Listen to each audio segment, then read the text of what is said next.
প্রাকৃতিক সৌন্দর্যের ভিড়ে আমি হারিয়ে গেছি বারবার। তাই আজকে চলে আসলাম আমার প্রিয় স্বরূপকাঠি সন্ধ্যা নদীর পাড়ে। আসসালামু আলাইকুম, hello everyone, welcome to my blog video. And আশা করি সবাই ভালো আছেন।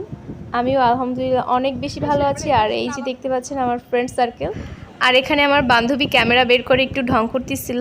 আর এই যে একটা নিরীহ প্রাণী একা একা বসে আছে, আর এই সাইডে বাকিরা সবাই আড্ডা দিচ্ছিল। এদিকে সন্ধ্যা নদীর উপর থেকে লঞ্চ যাচ্ছিল, আর যেটার একটা শর্টস নিতে চাচ্ছিলাম, আর এর মধ্যে একজন ঢুকে গেল।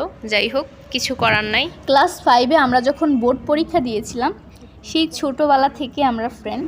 সত্যি বলতে ফ্রেন্ডশিপ কিন্তু ঠিকই থেকে যায়, কিন্তু ফ্রেন্ডশিপে থাকা মানুষগুলো হারিয়ে যায়। এই দিন কিন্তু আড্ডা দিতে দিতে আমাদের সন্ধ্যা হয়ে যায়, আর আমরা তখন ভাবলাম যে কোনো একটা রেস্টুরেন্টে গিয়ে খাওয়া দাওয়া করে দেন বাসায় যাব। নদীর পাড়ে প্রচণ্ড বাতাস ছিল, যার সাউন্ড ভিডিওতেই চলে আসছে। এরপরে আমরা চলে আসলাম স্বরূপকাঠির খুবই আকর্ষণীয় একটা রেস্টুরেন্ট ভিলেজ পার্কে। আর আজকে আমি এই রেস্টুরেন্টের খাবারের রিভিউ একদমই দিতে চাচ্ছি না, আপনারা যারা গিয়েছেন এ যাবৎ আপনারাই দিবেন। এদিকে মাহিন ভাইয়া আমাকে ঈদ সালামি দিছে, আর বাকিরা সবাই তাকিয়ে তাকিয়ে দেখছিল। আর এখানে আমরা খাবার অর্ডার করে ওয়েট করতেছিলাম। সো যাই হোক, আজকে ভিডিওটা এই পর্যন্তই। সবাই ভালো থাকবেন, সুস্থ থাকবেন। আল্লাহ হাফেজ।